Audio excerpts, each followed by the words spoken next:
Welcome back. The Wolf Conservation Center seeks to inspire a global community through advocacy, research, and recovery to promote the survival of wolves and wildlife. In addition to educating the public about the importance of wolves in society, the WCC also engages the community through interactive and educational programs. Educator and Volunteer Coordinator for the Wolf Conservation Center, Sean Seary, joins me to discuss. Sean, thank you so much for joining me. Thank you for having me. Now, can you tell me a little bit more about the Wolf Conservation Center in its overall core mission? Yeah, so our sort of four main pillars or principles are education, advocacy, research, and recovery. So our education typically consists of on-site programming, but we also offer virtual programming as well, in addition to a robust series of webinars and research articles available on our website. Our advocacy side of things, we teach people to speak up for wolves. They are endangered because of us, and so we sort of set people up with the tools to then take it to the next step and then speak on their behalf as well. This typically includes action alerts on our website. Currently right now we're doing things like trying to get wolves relisted in the Northern Rocky Mountain population because they're currently not protected under the Endangered Species Act. So that's an action alert agenda that we have on our website right now. We also have our research team. So our research team currently does things from assessing current habitat analysis and a socio-ecological analysis as well. That sort of looks at where wolves can survive in terms of habitat, but also social attitudes. And then our research team, does a whole lot of other work as well behind the scenes. And then with our recovery side of things, we work to get wolves released into the wild as well. So that includes red wolves and Mexican gray wolves too. Now, I'm curious to know, you said that humans, unfortunately, would contribute to kind of what's going on with the wolves right now. Correct. Can you just further go into detail some of the threats these species are facing? Yeah, so it really depends. So with the red wolves and Mexican gray wolves, for example, illegal poaching is a big issue for those two species of wolves. You also see a lot of vehicle strikes in North Carolina where red wolves currently get released. Where Mexican gray wolves are currently found in New Mexico and Arizona, they also get misidentified as coyotes, so that leads to killing as well. Other threats include habitat fragmentation. Wolves need a lot of land to survive. They need large expanses of land, so when we break into their habitat and develop it, that's also pretty harmful for them as well. But most populations in the United States are protected under the Endangered Species Act. Some states you can legally hunt and kill wolves, and in other states it is very illegal to kill wolves, but unfortunately you still do see a lot of illegal poaching.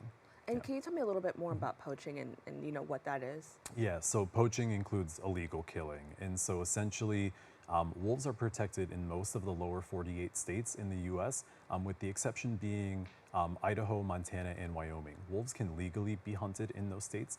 We do not scientifically or ethically support the hunting of wolves, so in those states you can legally hunt and kill wolves. However, wolves are protected in most of the other lower 48 states. I should say that they're only protected in Yellowstone National Park in those three states, Idaho, Montana, and Wyoming. Various other populations include the Pacific Northwest, Great Lakes states, the Southwest, and then the Southeast as well. Illegal poaching essentially is wolves it happens in areas where wolves are legally protected, but somebody still makes the decision to shoot and kill a wolf illegally. Thank you so much for kind of, clarifying that. Now, I understand that wolves actually play a vital role in upholding our ecosystem, which is something I did not know before. Can you give us a little bit more information about that and, what role they actually play in this? Yeah, so wolves are what we would call a keystone species. So they are really helpful in maintaining the health of an ecosystem, and they do that in several different ways.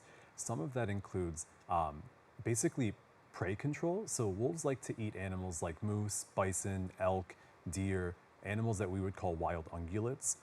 Essentially, they are grazing animals. So what happens is if they sort of go unchecked, they will essentially graze an ecosystem to near death, including things like saplings, tree saplings, flowers, sagebrush. Basically they will eat as much greenery as they possibly can, which is harmful for the environment. Plants hold the soil together, They create food and habitat for other animals as well. So when you have an area where there are wolves or other apex predators, mountain lions, bears, basically animals that are top of the food chain, they help keep control of those prey animal populations. That's just one of the many ways. They also can help improve the herd health of the animals that they're hunting. Wolves are not typically going after a bull moose, for example. They're typically going after a sick or injured or dying animal, which can actually improve the overall health of the animals that they're eating, because they're going after an animal that is already sick, injured, that could possibly remove disease and other types of bacteria from those populations. On top of that, they create food for other critters as well. So wolves, as apex predators, when they go and make a kill, they create a lot of food for scavengers as well. So ravens, vultures, they also create food for animals like bears and coyotes and foxes even. So they're really important in terms of just maintaining the overall health of an ecosystem. When you pull a keystone species or even an apex predator out of an ecosystem, typically you can see the ecosystem get kind of wonky. It could fall apart. It could actually full on collapse, called ecosystem death, without any apex predator to help sort of manage the populations of other animals. Wow, that was like mind blowing. I had no idea that they, contributed so much to our society in this capacity, and I didn't even realize the importance of, these apex predators. They don't get a good rep No. in society, but they're doing so much, just for us and for everyone. So thank you so much for sharing, that information. Now, for people looking to learn a little bit more about wolves and kind of, have a little bit of what I just experienced. I understand that you offer some programs. Can you tell us a little bit more about the programs? Yeah, so we have our standard on-site programs, which is called Wolves of North America. That typically is a pretty in-depth look, a little bit of classroom style, so about a half an hour of classroom teaching, and then the last hour being spent in our enclosure viewing areas where you can see up to 7 wolves that are on exhibit, including a couple of red wolves, 3 Mexican gray wolves, and 2 of our ambassador wolves. Our Wolves of North America program is the one that we offer most regularly, typically every weekend throughout the year. Then we also have our Sleeping with Wolves program, which is a pretty popular program. It's one of our most popular. It sounds very exciting. Yeah, it is. It's a lot of fun. Essentially, with the Sleeping with Wolves program, you learn a little bit. So we do an education portion. It's not typically as in-depth as the Wolves of North America portion is. However, you get an education portion. We do a pizza party with the wolves, which is pretty exciting for people and the wolves. We also do a campfire with s'mores. And then we show a movie, and then, it's kind of just hang out in the tent. You will get the chance to hear up to 25 wolves howl. Sometimes it's just a couple packs, and sometimes all of them get howling at one time. So that's really exciting as well. But you could stay in a tent overnight at the center. And then the next morning you're out.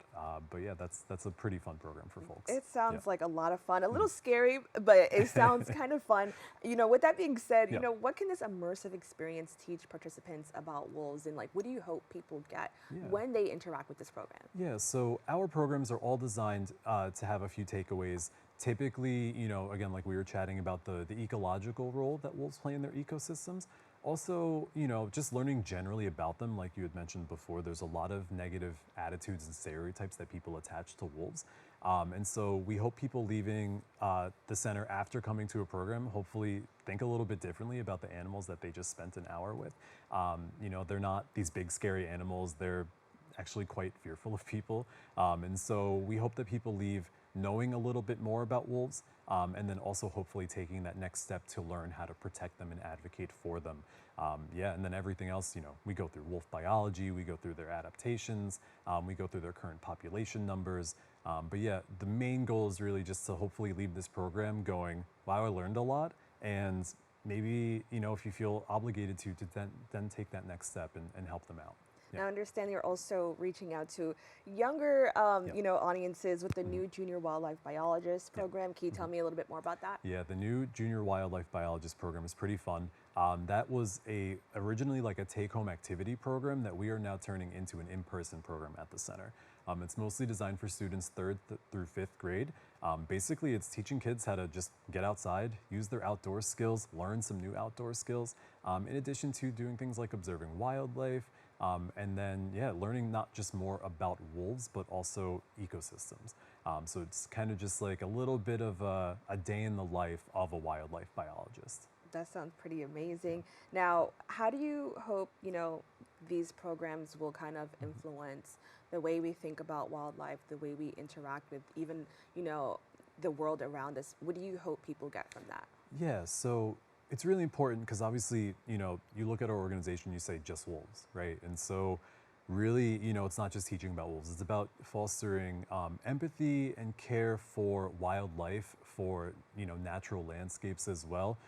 You can't just focus on protecting wolves because if you're not protecting their habitat, you're not doing what's right by them. They need a lot of space. So it's a lot of, learning about coexistence, learning about how we interact with our world around us, including the natural world, which includes wolves, but also all critters, squirrels, chipmunks, like these are animals we coexist with on a daily basis and we don't think much about them, right? But everybody's got a role to play in the natural world, including people. And so, hopefully, again, like folks leave caring about wolves, but also learning a little bit more about how we interact and engage with this world around us. It's the only world we have. So we really should try to be doing what we can to take care of it better. So. Now, I understand that there are also virtual opportunities. With that being said, how Yeah. can people just learn more in general, interact with you online if they're unable to kind of go to the actual location? Yeah, so we have a bunch of different virtual programs that we offer. We offer a virtual webinar, which is more classroom style. And then we also have virtual field trips, which include a live camera feed with the wolves. And so you get a little bit of that education portion, but then you get to see the wolves as well. Those are programs that we have on our website. And then we also offer free scientific webinars, scientific research that we've included as well. And then we actually have free webcams available too, so folks can actually watch all the packs of the wolves that we have at the center. You can pull up those webcams at any time of the day and just watch what the wolves are up to. So it's a really fun way to engage with the public because they get to have eyes on the wolves basically all day, every day, and especially around puppy season. We have a couple puppies right now, so folks really love watching the webcams and seeing what the puppies are up to. Oh, that's amazing. Yeah. And where can people go to watch these puppies? Yeah, so if you go to nywolf.org, we should have a page called Meet Our Wolves, which then has a drop-down menu for our webcams. And so you can view webcams per pack. So everybody lives with their family units at the center. All the wolves live within their pack, so you get to select which pack you want to view. That's amazing. Well, thank you so much for joining us and Yeah, of having this course. really interesting conversation. I loved it. Yeah, awesome. Thank you. To learn more about the Wolf Conservation Center and all their programs, please go to their website at nywolf.org. We've come to the end of our show today. I'd like to thank all of our guests for joining us and you, the viewers, for tuning in. If you missed any part of today's show, you can catch the recable cast at 5 and 10 p.m. on Optimum Channel 67 and Verizon Fios Channel 33, or watch anytime on the web at BronxNet.org.